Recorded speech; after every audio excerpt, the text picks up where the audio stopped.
Video دیکھنے سے پہلے ہمارے YouTube چینل HudHud Message کو ضرور سبسکرائب کریں اور بیل آئیکن کو پریس کریں تاکہ مزید آنے والی ویڈیو کی نوٹیفیکیشن آپ کو مل سکے۔ جزاکم اللہ۔ جن دوستوں نے ابھی تک اس چینل کو سبسکرائب نہیں کیا وہ جلدی سے سبسکرائب کر لیں اور بیل آئیکن دبا دیں۔ بغدادی جن نے عمل کیا بتایا؟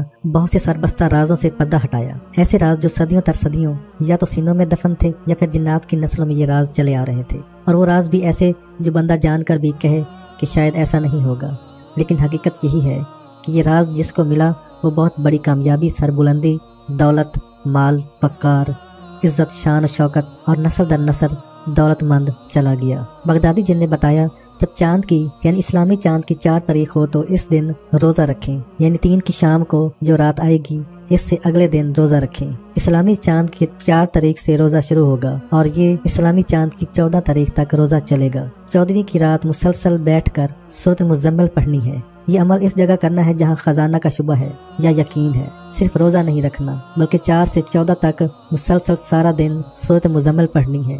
اصل تو اس کی تعداد 1300 ہے، کوئی 1300 پڑھ لے، کوئی 1100 پڑھ لے، کوئی 900 پڑھ لے، ورنہ کم از کم 313 دفعہ ضرور پڑھے۔ بس یہ 4 سے 14 کا 10 دن کا عمل، لیکن یہ 10 دن کا عمل اس کی نسلوں کی تاریخ بدل دے گا۔ ایک مہینہ یعنی 4 سے 14 تک، پھر دوسرے اسلامی مہینے 4 سے 14 تک، پھر تیسرے اسلامی مہینے 4 سے 14 تک، 1 یا 3 مہینے میں فیصلہ کن رزلٹ ملتے ہیں۔ اور روزانہ جو سورۃ مزمل پڑھنی ہے وہ سینکڑوں پڑھنی ہے، یعنی تھوڑی نہیں پڑھنی، بلکہ بہتر یہی ہے کہ یہ عمل موسم سرما میں کیا جائے، موسم گرما میں نہ کیا جائے۔ اور اس عمل کے کرنے والے کو چاہیے کہ وہ روزانہ خالص مکھن آدھا پاؤ اور آدھا پاؤ گھی چوری یا کسی بھی شکل میں آدھا پاؤ ضرور استعمال کرے، اور غذا اچھی اور بہترین کھائے۔ اور اس عمل کے دوران سارا دن یہ عمل چلتے ہوئے کرنا ہے۔ بہتر یہ ہے کہ اپنے آپ کو کسی کمرے میں قید کر لیں۔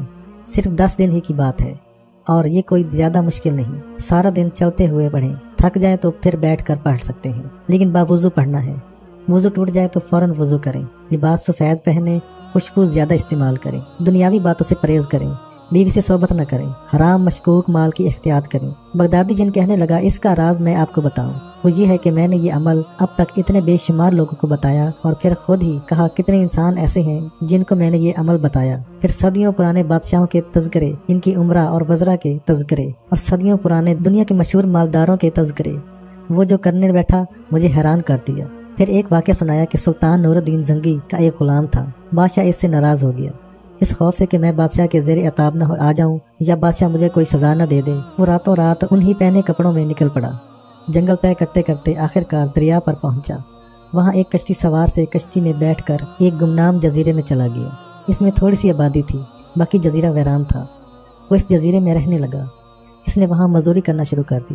اسے کچھ فن آتا تھا۔ اس فن کی وجہ سے آخرکار وہ اس جزیرے پر تھوڑے ہی عرصے میں خوشحال لوگوں میں شمار ہونے لگا، لیکن اسے تسلی نہ ہوئی۔ آخرکار اس نے سوچا کہ بادشاہ سے ہٹا ہوں۔ بادشاہ کا خاص غلام تھا، ہر طرف مال دولت اور چیزیں میرا تعاقب کرتی تھیں۔ آج عالم یہ ہے کہ میں ایک جزیرے میں گمنام زندگی گزار رہا ہوں، لہٰذا کچھ کرنا چاہیے۔ اس کے پاس استخارے کا ایک عمل تھا۔ اس استخارے کے عمل میں حاضرات تھی۔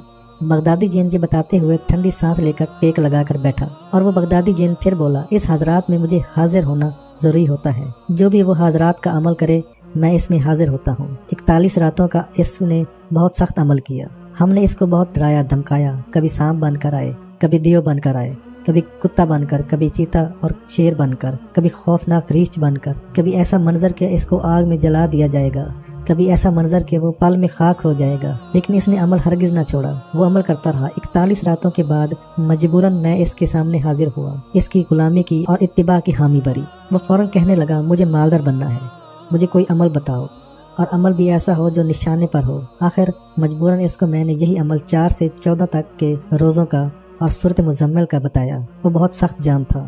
مجھے کہنے لگا بس یہی عمل ہے، اور سختی سے کہنے لگا کیا ہو جائے گا؟ میں نے التجا بھرے لہجے میں کہا ضرور ہوگا، آپ کر کے دیکھیں۔ وہ عمل میں ڈٹ گیا اور ایسا عمل میں ڈٹا 1 مہینہ عمل کیا، لیکن اسے کوئی فائدہ نہ ہوا۔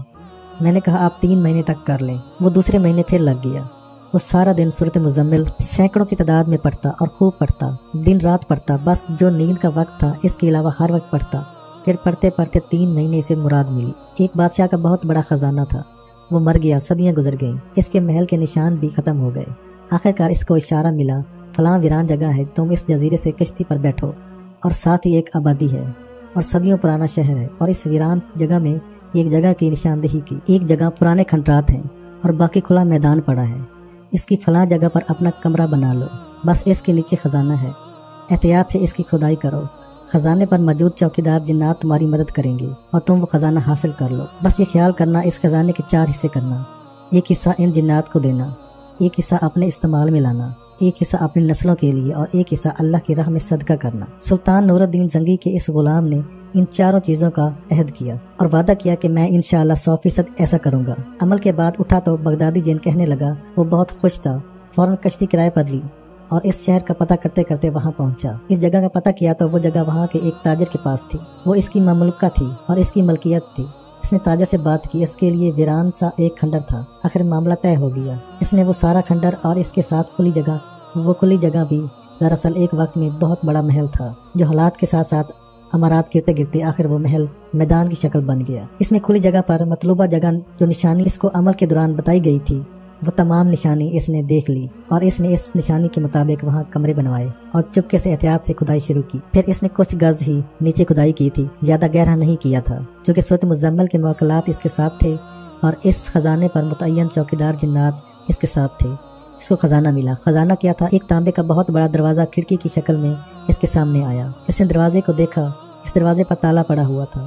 اس نے تالے کو توڑنے کی بہت کوشش کی لیکن تالا نہ کھلا، بہت پریشان ہوا۔ اس نے پھر سورۃ مزمل پڑھنا شروع کر دی، 5 راتیں مسلسل پڑھتا رہا اور دروازہ اتنا مضبوط تھا کہ کوئی تیز دھار سے تیز دھار چیز بھی اس پر اثر نہ کر سکی۔ آخرکار اس نے 5 راتیں مسلسل سورۃ مزمل پڑھی اور سورۃ مزمل پڑھتا رہا تو وہ سورۃ مزمل کے موکلات اور ان کی چوکیدار جنات کو اس پر مزید ترس آیا، تو انہوں نے حروف مقطعات جو کہ قرآن پاک میں موجود ہیں پڑھنے کو کہا کہ اس تالے کی چابی حروف مقطعات ہیں۔ اس کے بعد مسلسل حروف مقطعات پڑھنا شروع کر دیے اور حروف مقطعات پڑھتے پڑھتے آخرکار ایک وقت آیا کہ تالا خود بخود کھل پڑا۔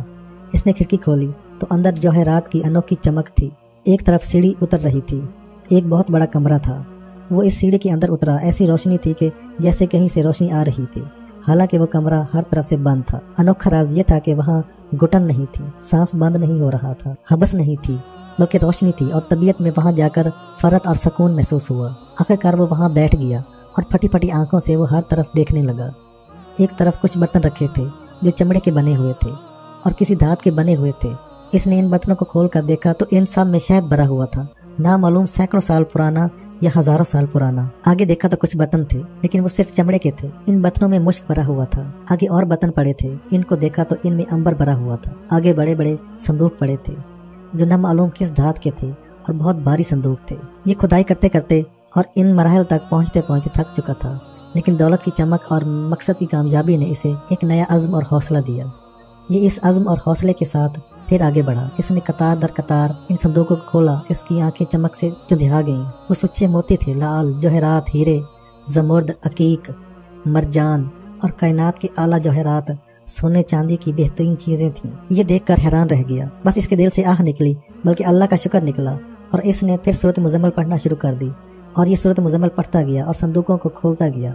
پورے صندوق نہ کھول سکا۔ اچانک ایک جگہ اس نے دھات کی بنی ہوئی ایک کتاب دیکھی جس کے اوپر لکھا ہوا تھا کہ یہ خزانہ جس کے ہاتھ آئے وہ اس کتاب کو پہلے پڑھے، اگر اس نے اس کتاب کو نہ پڑھا تو یہ خزانہ اس کی نسلوں کو تباہ و برباد کر دے گا اور اس کی نسلیں ختم ہو جائیں گی۔ اس نے وہ کتاب اٹھائی، 101 صفحات کی بہت باری کتاب، ہر صفحات دھات کا بنا ہوا اور ہر صفحے کے اوپر ہدایات لکھی ہوئی تھی۔ اس کے پہلے صفحے پر لکھا ہوا تھا، اس کتاب کو پڑھنے سے پہلے 3 بار سورۃ اخلاص پڑھیں، لہٰذا اس غلام نے پہلے 3 بار سورۃ اخلاص پڑھی۔ اس نے دوسرا دروازہ کھولا تو لکھا ہوا تھا کہ اے خوش قسمت انسان، تجھے خبر ہے کہ تو نے یہ خزانہ صرف اور صرف سورۃ مزمل کی برکت سے پایا، لہٰذا پہلے 3 بار سورۃ مزمل پڑھ۔ اس کتاب کے تیسرے صفحے پر لکھا ہوا تھا، اے خوش قسمت انسان جس کو یہ خزانہ ملا، تو پہلے اس خزانے سے 3 یتیموں کے گھر آباد کر۔